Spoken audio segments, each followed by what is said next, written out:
نحمده ونصلي على رسوله الكريم اعوذ باللہ من الشیطان الرجیم بسم اللہ الرحمن الرحیم۔ دین کی بنیادی باتوں کا مسلسل مطالعہ کر رہے ہیں۔ آج کا موضوع ہے دین اور شریعت۔ آج تک جو ہم نے باتیں پڑھی ہیں وہ سب دین کی باتیں تھیں۔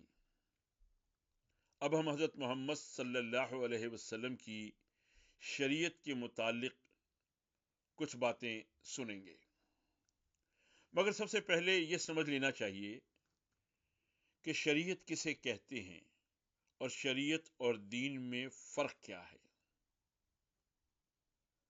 جیسا کہ پہلے بتایا جا چکا کہ تمام انبیاء دین اسلام ہی کی تعلیم دیتے چلے آئے ہیں، اور دین اسلام یہ ہے کہ ہم خدا کی ذات و صفات اور آخرت کی جزا و سزا پر اس طرح ایمان لائیں جس طرح خدا کے سچے پیغمبروں نے تعلیم دی ہے۔ خدا کی کتاب کو مانیں اور تمام من مانے طریقے چھوڑ کر اسی طریقے کو حق سمجھیں جس کی طرف ان کتابوں میں رہنمائی کی گئی ہے۔ خدا کے پیغمبروں کی اطاعت کریں اور سب کو چھوڑ کر انہی کی پیروی کریں۔ خدا کی عبادت میں خدا کے سوا کسی کو شریک نہ کریں۔ اسی ایمان اور عبادت کا نام دین ہے، اور یہ چیزیں تمام انبیاء کی تعلیمات میں مشترک ہیں۔ اس کے بعد ایک چیز دوسری بھی ہے جس کو شریعت کہتے ہیں، یعنی عبادت کے طریقے، معاشرت کے اصول، باہمی معاملات اور تعلقات کے قوانین، حرام اور حلال، جائز اور ناجائز کی حدود۔ ان امور کے متعلق اللہ تعالیٰ نے ابتدا میں مختلف زمانوں اور مختلف قوموں کے حالات کے لحاظ سے اپنے پیغمبروں کے پاس مختلف شریعتیں بھیجی تھیں، تاکہ وہ ہر قوم کو الگ الگ شائستگی اور تہذیب و اخلاق کی تعلیم و تربیت دے کر ایک بڑے قانون کی پیروی کے لیے تیار کرتے رہیں۔ جب یہ کام مکمل ہو گیا تو اللہ نے حضرت محمد صلی اللہ علیہ وسلم کو وہ بڑا قانون دے کر بھیج دیا جس کی تمام دفعات تمام دنیا کے لیے ہیں۔ اب دین تو وہی ہے جو پچھلے انبیاء نے سکھایا تھا، مگر پرانی شریعتیں منسوخ کر دی گئیں اور ان کی جگہ ایسی شریعت قائم کی گئی جس میں تمام انسانوں کے لیے عبادت کے طریقے اور معاشرت کے اصول اور باہمی معاملات کے قانون اور حلال و حرام کے حدود یکساں ہیں۔ شریعت محمدی کے اصول اور احکام معلوم کرنے کے لیے ہمارے پاس دو ذرائع ہیں، ایک قرآن مجید، دوسرا حدیث۔ قرآن مجید کے متعلق تو آپ جانتے ہیں کہ وہ اللہ کا کلام ہے اور اس کا ہر لفظ اللہ کی طرف سے ہے۔ رہی حدیث تو اس سے وہ روایتیں مراد ہیں جو رسول اللہ صلی اللہ علیہ وسلم سے ہم تک پہنچی ہیں۔ رسول اللہ صلی اللہ علیہ وسلم کی ساری زندگی قرآن کی تشریح تھی۔ نبی ہونے کے بعد سے 23 سال کی مدت تک آپ صلی اللہ علیہ وسلم ہر وقت تعلیم اور ہدایت میں مشغول رہے اور اپنی زبان اور اپنے عمل سے لوگوں کو بتاتے رہے کہ اللہ کی مرضی کے مطابق زندگی بسر کرنے کا طریقہ کیا ہے۔ اس زبردست زندگی میں صحابی مرد اور صحابیہ عورتیں اور خود حضور صلی اللہ علیہ وسلم کے عزیز رشتہ دار اور آپ کی بیویاں سب کی سب آپ صلی اللہ علیہ وسلم کی ہر بات غور سے سنتے تھے، ہر کام پر نگاہ رکھتے تھے اور ہر معاملے میں جو ان کو پیش آتا تھا آپ سے شریعت کا حکم دریافت کرتے تھے۔ کبھی آپ صلی اللہ علیہ وسلم فرماتے فلاں کام کرو اور فلاں کام نہ کرو، جو لوگ حاضر ہوتے وہ اس فرمان کو یاد کر لیتے تھے۔ اسی طرح کبھی آپ صلی اللہ علیہ وسلم کوئی کام کسی خاص طریقے پر کیا کرتے تھے، دیکھنے والے اس کو بھی یاد رکھتے تھے اور نہ دیکھنے والوں سے بیان کر دیتے تھے کہ آپ صلی اللہ علیہ وسلم نے فلاں کام فلاں طریقے پر کیا تھا۔ اسی طرح کبھی کوئی شخص آپ صلی اللہ علیہ وسلم کے سامنے کوئی کام کرتا تو آپ صلی اللہ علیہ وسلم یا تو اس پر خاموش رہتے یا پسندیدگی کا اظہار فرماتے یا منع کر دیتے۔ ان سب باتوں کو بھی لوگ محفوظ رکھتے تھے۔ ایسی جتنی باتیں صحابی مردوں اور صحابیہ عورتوں سے لوگوں نے سنی، ان کو بعض نے حفظ یاد کر لیا اور بعض نے لکھ لیا، اور یہ بھی یاد کر لیا کہ یہ خبر ہم کو کس سے پہنچی ہے۔ پھر ان سب روایتوں کو رفتہ رفتہ کتابوں میں جمع کر لیا گیا۔ اس طرح حدیث کا ایک بڑا ذخیرہ فراہم ہو گیا، جس میں خصوصیت کے ساتھ امام مالک رحمۃ اللہ علیہ اور امام بخاری رحمۃ اللہ علیہ، امام مسلم رحمۃ اللہ علیہ، امام ترمذی رحمۃ اللہ علیہ، امام ابو داود اور امام نسائی رحمۃ اللہ علیہ اور امام ابن ماجہ رحمۃ اللہ علیہ کی کتابیں بہت مستند خیال کی جاتی ہیں۔ قرآن اور حدیث کے احکام پر غور کر کے بعض بزرگان دین نے عام لوگوں کی آسانی کے لیے مفصل قوانین مرتب کر دیے ہیں، جن کو فقہ کے نام سے موسوم کیا جاتا ہے۔ چونکہ ہر شخص قرآن کی تمام باریکیوں کو نہیں سمجھتا، ہر شخص کے پاس حدیث کا ایسا علم ہے کہ وہ خود شریعت کے احکام کو معلوم کر سکے، نہ ہر شخص کے پاس حدیث کا ایسا علم ہے کہ وہ خود شریعت کے احکام معلوم کر سکے۔ اس لیے جن بزرگان دین نے برسوں کی محنت اور غور و تحقیق کے بعد فقہ کو مرتب کیا ہے، ان کے بارے احسان سے دنیا کے مسلمان کبھی سبکدوش نہیں ہو سکتے۔ یہ انہی کی محنتوں کا نتیجہ ہے کہ آج کروڑوں مسلمان بغیر کسی زحمت کے شریعت کی پیروی کر رہے ہیں، اور کسی کو خدا اور رسول صلی اللہ علیہ وسلم کے احکام معلوم کرنے میں دقت پیش نہیں آتی۔ ابتدا میں بہت سے بزرگوں نے فقہ کو اپنے اپنے طریقے پر مرتب کیا تھا، مگر رفتہ رفتہ 4 فقہیں دنیا میں باقی رہ گئیں، اور آج دنیا کے مسلمان زیادہ تر انہی کی پیروی کرتے ہیں۔ نمبر 1، امام ابو حنیفہ رحمۃ اللہ علیہ کی فقہ، جس کی ترتیب میں امام ابو یوسف رحمۃ اللہ علیہ، امام محمد رحمۃ اللہ علیہ، امام زفرہ رحمۃ اللہ علیہ اور ایسے ہی چند اور بڑے بڑے علماء کا مشورہ بھی شامل تھا۔ اسے فقہ حنفی کہا جاتا ہے۔ نمبر 2، امام مالک رحمۃ اللہ علیہ کی فقہ، یہ فقہ مالکی کے نام سے مشہور ہے۔ نمبر 3، امام شافعی رحمۃ اللہ علیہ کی فقہ، یہ فقہ شافعی کہلاتی ہے۔ نمبر 4، امام احمد بن حنبل رحمۃ اللہ علیہ کی فقہ، اس کو فقہ حنبلی کہتے ہیں۔ یہ چاروں فقہیں رسول اللہ صلی اللہ علیہ وسلم کے بعد 200 برس کے اندر اندر مرتب ہو گئی تھیں۔ ان میں جو اختلافات پائے جاتے ہیں وہ بالکل قدرتی اختلافات ہیں۔ چند آدمی جب کسی معاملے کی تحقیق کرتے ہیں یا کسی بات کو سمجھنے کی کوشش کرتے ہیں تو ان کی تحقیق اور سمجھ میں تھوڑا بہت اختلاف ضرور ہوتا ہے، لیکن چونکہ یہ سب حق پسند اور نیک نیت اور مسلمانوں کے خیر خواہ بزرگ تھے، اس لیے تمام مسلمان ان چاروں فقہوں کو برحق مانتے ہیں۔ البتہ یہ ظاہر ہے کہ ایک معاملے میں ایک ہی طریقے کی پیروی کی جا سکتی ہے، 4 مختلف طریقوں کی پیروی نہیں کی جا سکتی۔ اس لیے اکثر علماء یہ کہتے ہیں کہ مسلمانوں کو ان چاروں میں سے کسی ایک کی پیروی کرنی چاہیے۔ ان کے علاوہ علماء کا ایک گروہ ایسا بھی ہے جو یہ کہتا ہے کہ کسی خاص فقہ کی پیروی کرنے کی ضرورت نہیں۔ علم رکھنے والے آدمی کو براہ راست قرآن اور حدیث سے احکام معلوم کرنے چاہیے، اور جو لوگ علم نہ رکھتے ہوں انہیں چاہیے کہ جس عالم پر بھی ان کا اطمینان ہو اس کی پیروی کریں۔ یہ لوگ اہل حدیث کہلاتے ہیں، اور پہلے بتائے ہوئے 4 گروہوں کی طرح یہ بھی حق پر ہیں۔ بزرگوں، دوستوں اور بھائیوں، ابھی آپ نے دین، شریعت اور فقہ کے بارے میں جانا۔ فقہ کا تعلق انسان کے ظاہری عمل سے ہے۔ وہ صرف یہ دیکھتی ہے کہ آپ کو جیسا اور جس طرح حکم دیا گیا تھا اس کو آپ بجا لائے ہیں یا نہیں۔ اگر بجا لائے ہیں تو فقہ کو اس سے کچھ بحث نہیں کہ آپ کے دل کا کیا حال ہے۔ دل کے حال سے جو چیز بحث کرتی ہے اس کا نام تصوف ہے۔ قرآن میں اس چیز کا نام تزکیہ اور حکمت ہے، حدیث میں اسے احسان کا نام دیا گیا ہے، اور بعد کے لوگوں میں یہی چیز تصوف کے نام سے مشہور ہوئی۔ مثلا آپ نماز پڑھتے ہیں، اس عبادت میں فقہ صرف یہ دیکھتی ہے کہ آپ نے وضو ٹھیک کیا، قبلہ رو کھڑے ہوئے، نماز کے تمام ارکان ادا کیے، جو چیزیں نماز میں پڑھی جاتی ہیں وہ سب پڑھ لی، اور جس وقت جتنی رکعتیں مقرر کی گئی ہیں ٹھیک اسی وقت اتنی ہی رکعتیں پڑھی۔ جب یہ سب آپ نے کر دیا تو فقہ کی روح سے آپ کی نماز پوری ہو گئی۔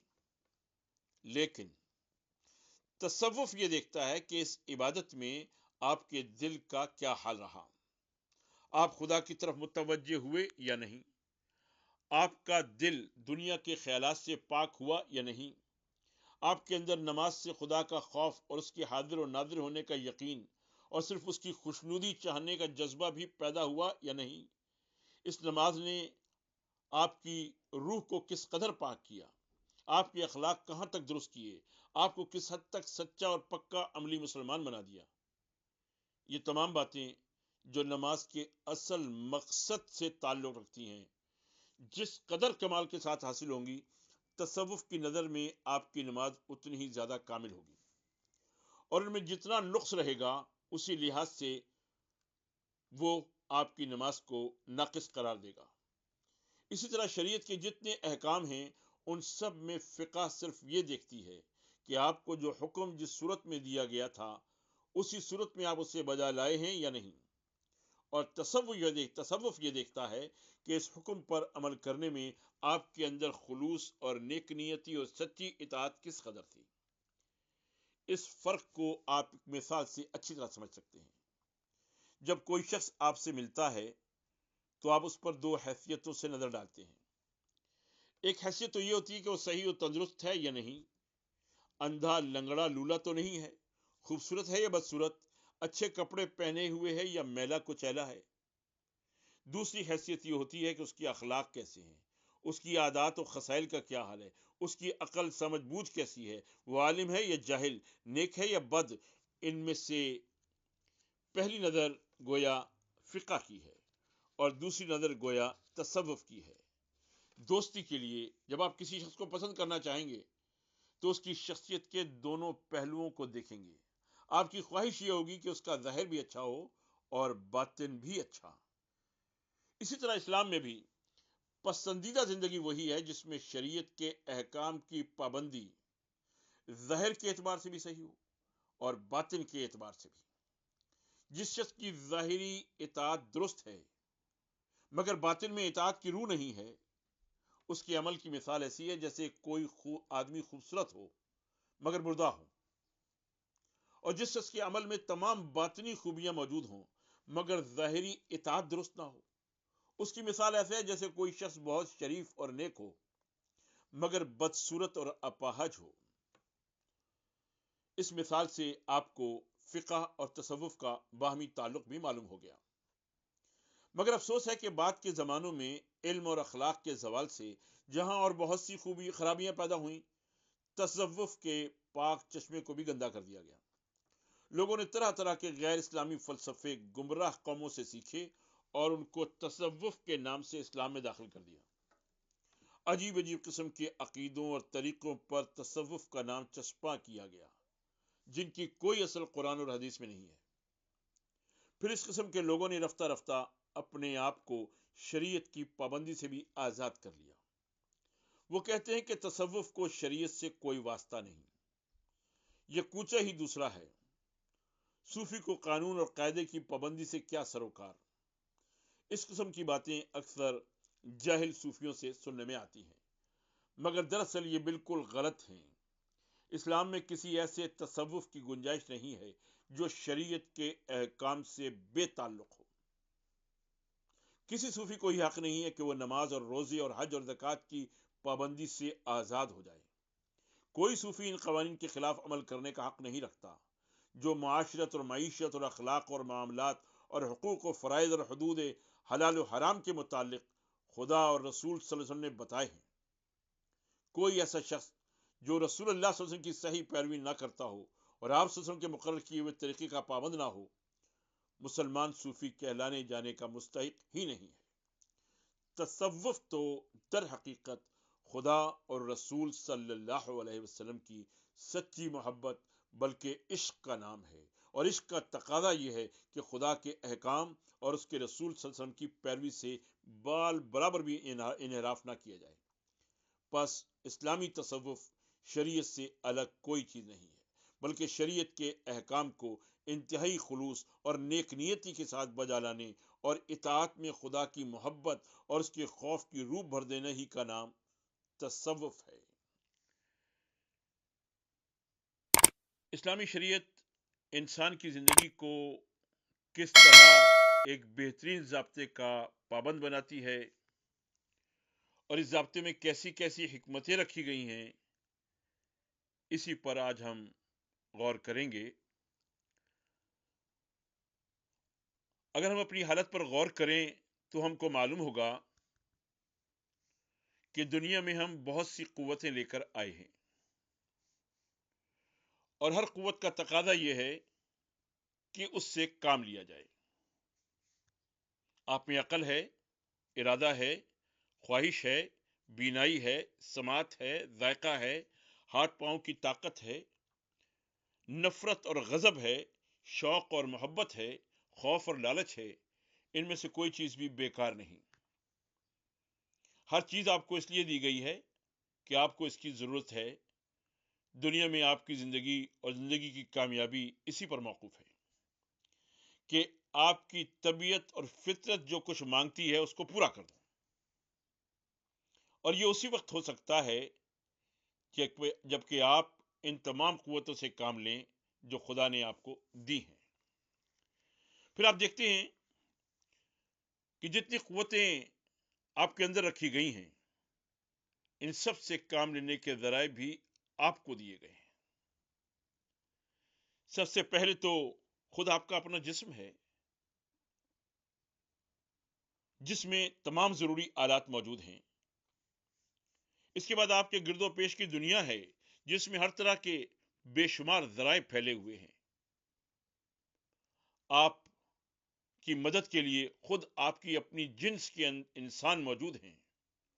آپ کی خدمت کے لیے جانور ہیں، نباتات اور جمادات ہیں، زمین اور پانی اور ہوا اور حرارت اور روشنی اور ایسی ہی بے حد و حساب چیزیں ہیں۔ خدا نے ان سب کو اسی لیے پیدا کیا ہے کہ آپ ان سے کام لیں اور زندگی بسر کرنے میں ان سے مدد حاصل کریں۔ اب ایک دوسری حیثیت سے آپ دیکھیں تو آپ کو جو قوتیں دی گئی ہیں وہ فائدے کے لیے دی گئی ہیں، نقصان کے لیے نہیں دی گئی۔ ان کے استعمال کی صورت وہی ہو سکتی ہے جس سے صرف فائدہ ہو، اور نقصان یا تو بالکل نہ ہو یا اگر ہو بھی تو کم سے کم جو ناگزیر ہو۔ اس کے سوا جتنی صورتیں ہیں عقل کہتی ہے کہ وہ سب غلط ہونی چاہیے۔ مثلا اگر آپ کوئی ایسا کام کریں جس سے خود آپ کو نقصان پہنچے تو یہ بھی غلطی ہوگی۔ اگر آپ اپنی کسی قوت سے ایسا کام لیں جس سے دوسرے انسانوں کو نقصان پہنچے تو یہ بھی غلطی ہوگی۔ اگر آپ کسی قوت کو اس طرح استعمال کریں کہ جو وسائل آپ کو دیے گئے ہیں وہ فضول ضائع ہوں تو یہ بھی غلطی ہوگی۔ آپ کی عقل خود اس بات کی گواہی دے سکتی ہے کہ نقصان خواہ کسی قسم کا ہو بچنے کے لائق چیز ہے، اور اس کو اگر گوارا کیا جا سکتا ہے تو صرف اسی صورت میں جبکہ اس سے بچنا یا تو ممکن ہی نہ ہو یا اس کے مقابلے میں کوئی بہت بڑا فائدہ ہو۔ آگے بڑھتے ہیں۔ دنیا میں دو قسم کے انسان پائے جاتے ہیں۔ ایک تو وہ جو قصدن اپنی بعض قوتوں کو اس طرح استعمال کرتے ہیں جن سے یا تو خود انہی کو بعض دوسری قوتوں کو نقصان پہنچ جاتا ہے یا دوسرے انسانوں کو پہنچتا ہے۔ ایک تو وہ جو قصدن اپنی بعض قوتوں کو اس طرح استعمال کرتے ہیں جن سے یا تو خود انہی کی بعض دوسری قوتوں کو نقصان پہنچتا ہے یا دوسرے انسانوں کو پہنچتا ہے، یا ان کے ہاتھوں وہ چیزیں فضول ضائع ہوتی ہیں جو محض فائدہ اٹھانے کے لیے ان کو دی گئی ہیں، نہ کہ ضائع کرنے کے لیے۔ دوسرے لوگ وہ ہیں جو قصدن تو ایسا نہیں کرتے مگر ناواقفیت کی وجہ سے ایسی غلطیاں ان سے ہو جاتی ہیں۔ پہلی قسم کے لوگ شریر ہیں، اور ان کے لیے ایسے قانون اور ضابطے کی ضرورت ہے جو ان کو قابو میں رکھے، اور دوسری قسم کے لوگ ناواقف ہیں اور ان کے لیے ایسے علم کی ضرورت ہے جس سے انہیں اپنی قوتوں کے استعمال کی صحیح صورت معلوم ہو جائے۔ خدا نے جو شریعت اپنے پیغمبر محمد صلی اللہ علیہ وسلم کے پاس بھیجی ہے وہ اسی ضرورت کو پورا کرتی ہے۔ وہ آپ کی کسی قوت کو ضائع کرنا نہیں چاہتی، نہ کسی خواہش کو مٹانا چاہتی ہے، نہ کسی جذبے کو فنا کرنا چاہتی ہے۔ وہ آپ سے نہیں کہتی کہ دنیا کو چھوڑ دو، جنگلوں اور پہاڑوں میں جا رہو، بھوکے مرو اور ننگے پھرو، نفس کشی کر کے اپنے آپ کو تکلیفوں میں ڈالو اور دنیا کی راحت و آسائش کو اپنے اوپر حرام کر لو۔ ہرگز نہیں، یہ خدا کی بنائی ہوئی شریعت ہے، اور خدا وہی ہے جس نے یہ دنیا انسان کے لیے بنائی ہے۔ وہ اپنے اس کارخانے کو مٹانا اور بے رونق کرنا کیسے پسند کرے گا؟ اس نے انسان کے اندر کوئی قوت بیکار و بے ضرورت نہیں رکھی ہے، نہ زمین و آسمان میں کوئی چیز اس لیے پیدا کی ہے کہ اس سے کوئی کام نہ لیا جائے۔ وہ تو خود یہ چاہتا ہے کہ دنیا کا یہ کارخانہ پوری رونق کے ساتھ چلے، ہر قوت سے انسان پورا پورا کام لے، دنیا کی ہر چیز سے فائدہ اٹھائے اور ان تمام ذرائع کو استعمال کرے جو زمین و آسمان میں مہیا کیے گئے ہیں، مگر اس طرح کہ جہالت یا شرارت سے نہ خود اپنا نقصان کرے نہ دوسروں کو نقصان پہنچائے۔ خدا نے شریعت کے تمام ضابطے اسی غرض کے لیے بنائے ہیں۔ جتنی چیزیں انسان کے لیے نقصان دہ ہیں ان سب کو شریعت میں حرام کر دیا گیا ہے، اور جو چیزیں مفید ہیں ان کو حلال کر دیا گیا ہے۔ جن کاموں سے انسان خود اپنا یا دوسروں کا نقصان کرتا ہے ان کو شریعت ممنوع ٹھہراتی ہے، اور ایسے تمام کاموں کی اجازت دیتی ہے جو اس کے لیے فائدے مند ہوں اور کسی کے لیے نقصان دہ نہ ہوں۔ اس کے تمام قوانین اسی اصول پر مبنی ہیں کہ انسان کو دنیا میں تمام خواہشیں اور ضرورتیں پوری کرنے اور اپنے فائدے کے لیے ہر قسم کی کوشش کرنے کا حق ہے، مگر اس حق سے اس کو اس طرح فائدہ اٹھانا چاہیے کہ جہالت اور شرارت سے وہ دوسروں کے حقوق تلف نہ کرے، بلکہ جہاں تک ممکن ہو دوسروں کے لیے معاون اور مددگار ہو۔ پھر جن کاموں میں ایک پہلو فائدے کا اور دوسرا پہلو نقصان کا ہو، ان میں شریعت کا اصول یہ ہے کہ بڑے فائدے کے لیے چھوٹے نقصان کو قبول کیا جائے اور بڑے نقصان سے بچنے کے لیے چھوٹے فائدے کو چھوڑ دیا جائے۔ چونکہ ہر شخص ہر زمانے میں ہر چیز اور ہر کام کے متعلق یہ نہیں جانتا کہ اس میں کیا فائدہ اور کیا نقصان ہے، اس لیے خدا نے جس کے علم سے کائنات کا کوئی راز چھپا ہوا نہیں ہے، انسان کی پوری زندگی کے لیے ایک صحیح ضابطہ بنا دیا ہے۔ اس ضابطے کی بہت سی مصلحتیں اب سے صدیوں پہلے لوگوں کی سمجھ میں نہیں آتی تھی، مگر اب علم کی ترقی نے ان پر سے پردہ اٹھا دیا ہے۔ بہت سی مصلحتوں کو اب بھی لوگ نہیں سمجھتے، مگر جتنا علم ترقی کرے گا وہ ظاہر ہوتی چلی جائیں گی۔ جو لوگ خود اپنے ناقص علم اور اپنی ناقص عقل پر بھروسہ رکھتے ہیں وہ صدیوں تک غلطیاں کرنے اور ٹھوکریں کھانے کے بعد آخر کار اسی شریعت کے کسی نہ کسی قاعدے کو اختیار کرنے پر مجبور ہوتے ہیں۔ مگر جن لوگوں نے خدا کے رسول صلی اللہ علیہ وسلم پر بھروسہ کیا ہے وہ جہالت اور ناواقفیت کے نقصانات سے محفوظ ہیں، کیونکہ ان کو خواہ مصلحتوں کا علم ہو یا نہ ہو، وہ بہرحال ہر حال میں محض رسول خدا صلی اللہ علیہ وسلم کے اعتماد پر ایک ایسے قانون کی پابندی کرتے ہیں جو خالص اور صحیح علم کے مطابق بنایا گیا ہے۔ شریعت کی روح سے ہر انسان پر 4 قسم کے حقوق عائد ہوتے ہیں۔ ایک خدا کے حقوق، دوسرے خود اس کے نفس اور جسم کے حقوق، تیسرے بندوں کے حقوق، چوتھے ان چیزوں کے حقوق جن کو خدا نے اس کے اختیار میں دیا ہے تاکہ وہ ان سے کام لے اور فائدہ اٹھائے۔ انہی 4 حقوق کو سمجھنا اور ٹھیک ٹھیک ادا کرنا ایک سچے مسلمان کا فرض ہے۔ شریعت ان تمام حقوق کو الگ الگ بیان کرتی ہے اور ان کو ادا کرنے کے لیے ایسے طریقے مقرر کرتی ہے کہ ایک ساتھ سب حقوق ادا ہوں اور حتی الامکان کوئی حق تلف نہ ہونے پائے۔ آئیے ان چاروں حقوق کا ایک ایک کر کے مطالعہ کرتے ہیں۔ سب سے پہلے خدا کے حقوق۔ خدا کا سب سے پہلا حق یہ ہے کہ انسان صرف اسی کو خدا مانے اور اس کے ساتھ کسی کو شریک نہ کرے۔ یہ حق کلمہ لا الہ الا اللہ پر ایمان لانے سے ادا ہو جاتا ہے، جیسا کہ تفصیل سے پہلے بتایا جا چکا۔ خدا کا دوسرا حق یہ ہے کہ جو ہدایت اس کی طرف سے آئے اس کو سچے دل سے تسلیم کیا جائے۔ یہ حق محمد الرسول اللہ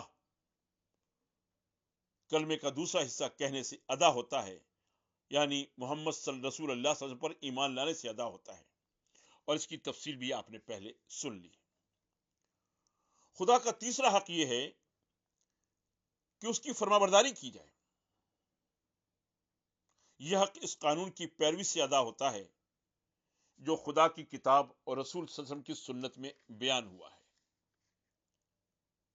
اس کی طرف بھی پہلے بتایا جا چکا ہے۔ خدا کا چوتھا حق یہ ہے کہ اس کی عبادت کی جائے۔ اسی حق کو ادا کرنے کے لیے وہ فرائض انسان پر عائد کیے گئے ہیں جن کا ذکر فرض عبادات کے طور پر پہلے بتایا جا چکا۔ کیونکہ یہ حق تمام حقوق پر مقدم ہے، یعنی حقوق اللہ تمام حقوق پر مقدم ہے، اس لیے اس کو ادا کرنے میں دوسرے حقوق کی قربانی کسی نہ کسی حد تک ضروری ہے۔ مثلا نماز، روزہ وغیرہ فرائض کو ادا کرنے میں انسان خود اپنے نفس اور جسم کے بہت سے حقوق قربان کرتا ہے۔ نماز کے لیے انسان صبح اٹھتا ہے اور ٹھنڈے پانی سے وضو کرتا ہے، دن اور رات میں کئی بار اپنے ضروری کام اور اپنی دلچسپ تفریحات کو چھوڑتا ہے، رمضان میں مہینہ بھر بھوک پیاس اور خواہشات کو روکنے کی تکلیف اٹھاتا ہے، زکوٰۃ ادا کرنے میں اپنے مال کی محبت کو خدا کی محبت پر قربان کرتا ہے، حج میں سفر کی تکلیف اور مال کی قربانی گوارا کرتا ہے، جہاد میں خود اپنی جان اور مال قربان کر دیتا ہے۔ اسی طرح دوسرے لوگوں کے حقوق بھی خدا کے حق پر کم و بیش قربان کیے جاتے ہیں۔ مثلا نماز میں ایک ملازم اپنے آقا کا کام چھوڑ کر اپنے بڑے آقا کی عبادت کے لیے جاتا ہے۔ حج میں ایک شخص سارے کاروبار ترک کر کے مکہ معظمہ کا سفر کرتا ہے اور اس میں بہت سے لوگوں کے حقوق متاثر ہوتے ہیں۔ جہاد میں انسان محض خدا کی خاطر جان لیتا ہے اور جان دیتا ہے۔ اسی طرح بہت سی وہ چیزیں بھی اللہ کے حق پر فدا کی جاتی ہیں جو انسان کے اختیار میں ہیں، مثلا جانوروں کی قربانی اور مال کا صرف کرنا۔ لیکن اللہ تعالیٰ نے اپنے حقوق کے لیے ایسی حدیں مقرر کر دی ہیں کہ اس کے جس حق کو ادا کرنے کے لیے دوسرے حقوق کی جتنی قربانی ضروری ہے اس سے زیادہ نہ کی جائے۔ مثلا نماز کو لیجئے، خدا نے جو نمازیں آپ پر فرض کر دی ہیں ان کو ادا کرنے میں ہر طرح کی سہولتیں رکھی ہیں۔ وضو کے لیے پانی نہ ملے یا بیمار ہو تو تیمم کر لو، سفر میں ہو تو نماز قصر کر دو، بیمار ہو تو بیٹھ کر یا لیٹ کر پڑھ لو۔ پھر نماز میں جو کچھ پڑھا جاتا ہے وہ بھی اتنا زیادہ نہیں ہے کہ ایک وقت کی نماز میں چند منٹ سے زیادہ صرف ہوں۔ سکون کے اوقات میں انسان چاہے تو پوری سورہ بقرہ پڑھ لے، مگر کاروبار کے اوقات میں نماز لمبی پڑھنے سے روک دیا گیا ہے۔ پھر فرض نمازوں سے بڑھ کر اگر کوئی شخص نفل نمازیں پڑھنا چاہے تو خدا اس سے خوش ہوتا ہے، مگر خدا یہ نہیں چاہتا کہ آپ راتوں کی نیند اور دن کا آرام اپنے اوپر حرام کر لیں، یا اپنی روزی کمانے کے اوقات کو نمازیں پڑھنے میں صرف کر دیں، یا بندگان خدا کے حقوق تلف کر کے نمازیں پڑھتے چلے جائیں۔ اسی طرح روزے میں بھی ہر قسم کی آسانیاں رکھی گئی ہیں۔ صرف سال میں 1 مہینے کے روزے فرض کیے گئے ہیں، وہ بھی سفر کی حالت میں اور بیماری میں قضا کیے جا سکتے ہیں۔ اگر روزے دار بیمار ہو جائے اور جان کا خوف ہو تو روزہ توڑ سکتا ہے۔ روزے کے لیے جتنا وقت مقرر کیا گیا ہے اس میں 1 منٹ کا اضافہ کرنا بھی درست نہیں۔ سحری کے آخری وقت تک کھانے کی اجازت ہے اور افطار کا وقت آتے ہی فوراً روزہ کھول لینے کا حکم ہے۔ فرض روزوں کے علاوہ اگر کوئی شخص نفل روزے رکھے تو یہ خدا کی مزید خوشنودی کا سبب ہے، مگر خدا اس کو پسند نہیں کرتا کہ آپ پے در پے روزے رکھتے چلے جائیں اور اپنے آپ کو اتنا کمزور کر لیں کہ دنیا کے کام کاج نہ کر سکیں۔ زکوٰۃ کے لیے بھی خدا نے کم سے کم مقدار مقرر کی ہے، اور وہ بھی ان لوگوں پر فرض ہے جو بقدر نصاب مال رکھتے ہیں۔ اس سے زیادہ اگر کوئی شخص خدا کی راہ میں صدقہ و خیرات کرے تو خدا اس سے خوش ہوگا، مگر خدا نہیں چاہتا کہ آپ اپنے نفس اور اپنے متعلقین کے حقوق کو قربان کر کے سب کچھ صدقہ و خیرات میں دے دیں اور خود تنگ دست ہو کر بیٹھ لیں۔ اس میں بھی اعتدال برتنے کا حکم ہے۔ پھر حج کو دیکھیے، اول تو یہ فرض ہی ان لوگوں پر کیا گیا ہے جو زیادہ راہ رکھتے ہوں اور سفر کی صعوبتیں برداشت کرنے کے قابل ہوں۔ پھر اس میں مزید یہ آسانی رکھی گئی ہے کہ عمر بھر میں ایک مرتبہ جب سہولت ہو جائے اور اگر راستے میں لڑائی ہو رہی ہو یا بدامنی ہو کہ جان کا خطرہ غالب ہو تو حج کا ارادہ ملتوی کر سکتے ہو۔ اس کے ساتھ والدین کی اجازت بھی ضروری قرار دی گئی ہے تاکہ بوڑھے ماں باپ کو آپ کی غیر موجودگی میں تکلیف نہ ہو۔ ان سب باتوں سے معلوم ہوتا ہے کہ اللہ تعالیٰ نے اپنے حق میں دوسروں کے حقوق کا کس قدر لحاظ رکھا ہے۔ اللہ کے حق پر انسانی حقوق کی سب سے بڑی قربانی جہاد میں کی جاتی ہے، کیونکہ اس میں انسان اپنی جان اور مال بھی خدا کی راہ میں فدا کرتا ہے اور دوسروں کی جان و مال کو بھی قربان کر دیتا ہے۔ مگر جیسا کہ ہم نے پہلے بتایا، اسلام کا اصول یہ ہے کہ بڑے نقصان سے بچنے کے لیے چھوٹے نقصان کو گوارا کرنا چاہیے۔ اس اصول کو پیش نظر رکھیے اور پھر دیکھیے کہ چند سو یا چند ہزار یا چند لاکھ آدمیوں کے ہلاک ہو جانے کی بنسبت بدرجہ زیادہ بڑا نقصان یہ ہے کہ حق کے مقابلے میں باطل کو فروغ ہو، خدا کا دین کفر و شرک اور دہریت کے مقابلے میں دب کر رہے اور دنیا میں گمراہیوں اور بد اخلاقیاں پھیلیں۔ لہذا اس بڑے نقصان سے بچنے کے لیے اللہ تعالی نے مسلمانوں کو حکم دیا کہ جان و مال کے کم تر نقصان کو ہماری خوشنودی کے لیے گوارا کر لو، مگر اس کے ساتھ یہ بھی کہہ دیا کہ جتنی خون ریزی ضروری ہے اس سے زیادہ نہ کرو۔ بوڑھوں، بچوں، عورتوں، زخمیوں اور بیماروں پر ہاتھ نہ ڈالو۔ صرف ان لوگوں سے لڑو جو باطل کی حمایت میں تلوار اٹھاتے ہیں۔ دشمن کے ملک میں بلا ضرورت تباہی و بربادی نہ پھیلاؤ۔ دشمنوں پر فتح پاؤ تو ان کے ساتھ انصاف کرو۔ کسی بات پر ان سے معاہدہ ہو جائے تو اس کی پابندی کرو۔ جب وہ حق کی دشمنی سے باز آ جائیں تو لڑائی بند کر دو۔ یہ سب باتیں ظاہر کرتی ہیں کہ خدا کا حق ادا کرنے کے لیے انسانی حقوق کی جتنی قربانی ضروری ہے، بس اس سے زیادہ قربانی کو جائز نہیں رکھا گیا۔ یہ تو تھے خدا کے حقوق۔ اب دوسری قسم کے حقوق کو لیجئے، یعنی انسان پر خود اس کے اپنے نفس اور جسم کے حقوق۔ شاید آپ کو یہ سن کر حیرت ہوگی کہ انسان سب سے بڑھ کر خود اپنے اوپر ظلم کرتا ہے۔ یہ واقعی حیرت انگیز ہے، کیونکہ ظاہر میں تو ہر شخص یہ محسوس کرتا ہے کہ اس کو سب سے زیادہ اپنے آپ سے محبت ہے، اور شاید کوئی شخص بھی اس بات کا اقرار نہ کرے گا کہ وہ اپنا آپ ہی دشمن ہے۔ لیکن آپ ذرا غور کیجئے تو اس کی حقیقت آپ کو معلوم ہو جائے گی۔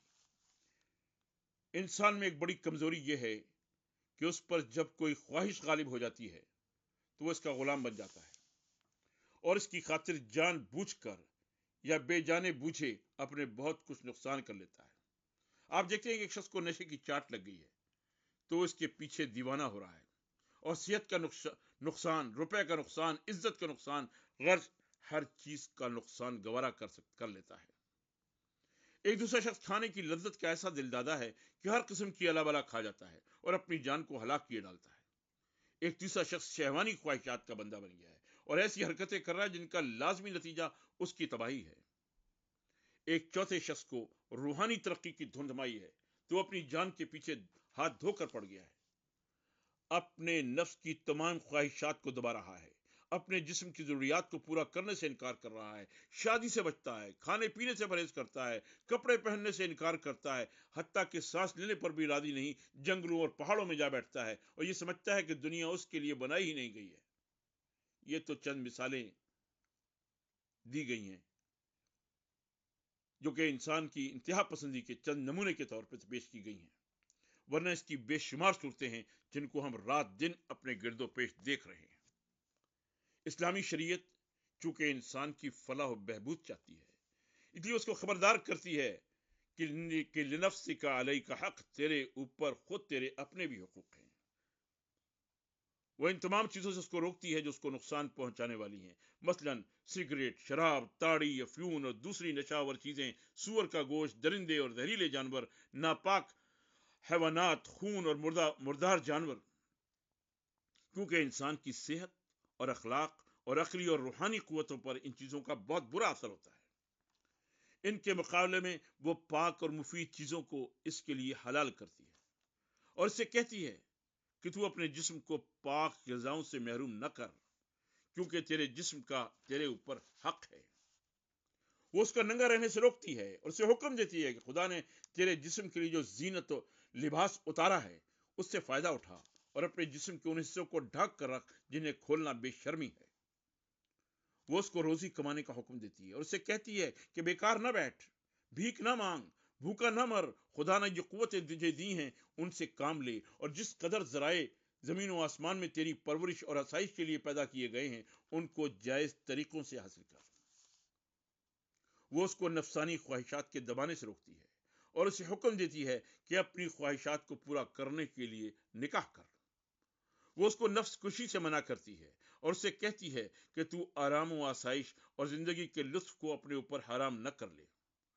اگر تو روحانی ترقی اور خدا سے قربت اور آخرت کی نجات چاہتا ہے تو اس کے لیے دنیا چھوڑنے کی ضرورت نہیں، اسی دنیا میں پوری اور پکی دنیا داری کرتے ہوئے خدا کو یاد کرنا اور اس کی نافرمانی سے ڈرنا اور اس کے بنائے ہوئے قوانین کی پیروی کرنا دنیا اور آخرت کی تمام کامیابیوں کا ذریعہ ہے۔ وہ خودکشی کو حرام کرتی ہے اور اسے کہتی ہے کہ تیری جان دراصل خدا کی ملک ہے اور یہ امانت تجھے اس لیے دی گئی ہے کہ تو خدا کی مقرر کی ہوئی مدت تک اس سے کام لے، نہ اس لیے کہ اس کو ضائع کر دے۔ آج ہم نے شریعت کے 4 حقوق میں سے 2 کا مطالعہ کیا، حقوق اللہ، خدا کے حقوق، اور خود انسان کے اپنے نفس کے حقوق۔ انشاءاللہ العزیز اپنی آئندہ نشست میں ہم بندوں کے حقوق اور ان چیزوں کے حقوق جن کو خدا نے انسان کے اختیار میں دیا ہے اس کے بارے میں مطالعہ کریں گے۔ اللہ تعالی ہمیں شریعت کے احکام کو سمجھنے اور جو حقوق ہم پر عائد ہوتے ہیں شریعت کے روح سے ان کو پورا کرنے کی توفیق عطا فرمائے۔ وآخر دعوانا ان الحمد للہ رب العالمین۔